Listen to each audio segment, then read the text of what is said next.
వడ్ల కొనుగోలు కేంద్రాల్లో ధాన్యం తేమ శాతం నిర్ణీత ప్రమాణాల ప్రకారమే ఉండాలని, ఆ మేరకు జాగ్రత్తలు తీసుకోవాలని పౌర సరఫరాల శాఖ ఎన్ఫోర్స్మెంట్ డిప్యూటీ తహసీల్దార్ మాచన రఘునందన్ సూచించారు.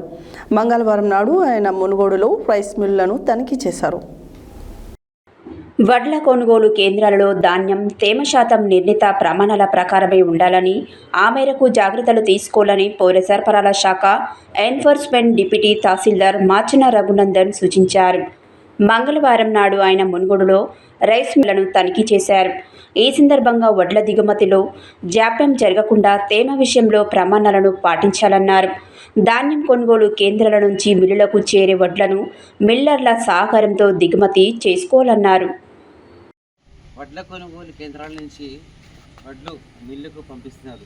అయితే వడ్ల కొనుగోలు కేంద్రాల్లో నిర్ణీత తేమ శాతం ఎంత ఉండాలనేది అక్కడ అగ్రికల్చర్ ఎక్స్టెన్షన్ ఆఫీసర్లకు తెలుసు. ప్లస్ వడ్ల కొనుగోలు కేంద్రాలు కానీ వడ్ల సేకరణ కేంద్రాలు కానీ ఎవరైతే నిర్వహిస్తున్నారో వాళ్ళకు కూడా తెలుసు.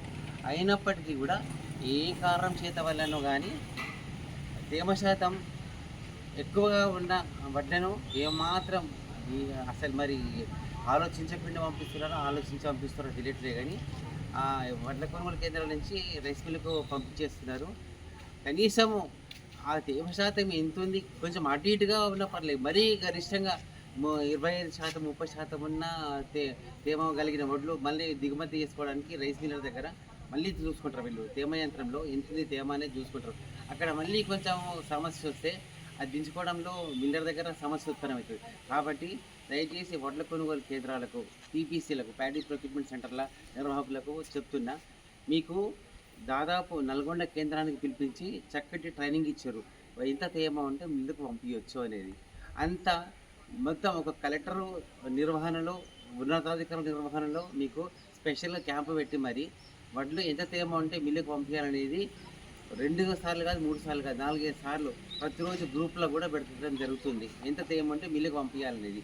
అంత తెలిసినప్పటికీ కూడా మిల్లులు దించుకుంటారులే ఎట్లాగా అనేది అది కరెక్ట్గా పద్ధతి కాదు. ఎందుకంటే తేమ కరెక్ట్ ఉంటేనే తప్ప మిల్లులో యాక్సెప్టెన్స్ జరగదు. ఎందుకంటే మళ్ళీ ఆ ట్రక్ షీట్లకు మళ్ళీ ట్యాబ్ ఎంటర్ చేయాలా, మళ్ళీ మిల్లుకు డబ్బులు కూడా జమ చేయడం జరుగుతుంది. కాబట్టి దయచేసి పీపీసీ నిర్వాహకులకు చెప్తున్నా, మీరు తేమ కరెక్ట్ ఉంటేనే పంపండి. 1-2% అంటే పర్లేదు, కానీ మరీ 25%, 30% అంటే అది సమస్య క్రియేట్ చేస్తుంది.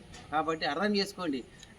రైతులకు కూడా నేను కన్విన్స్ చేస్తాను, మీరు తొందరపడకండి, కొంచెం ఆరబెట్టుకొని పంపండి. ఆరబెట్టుకొని పంపితే తేమ అటు ఇటుగా కొంచెం యాక్సెప్ట్ అవుతుంది తప్ప మరీ ఎక్కువ తక్కువ ఉంటే మాత్రం ప్రాబ్లం అవుతుంది.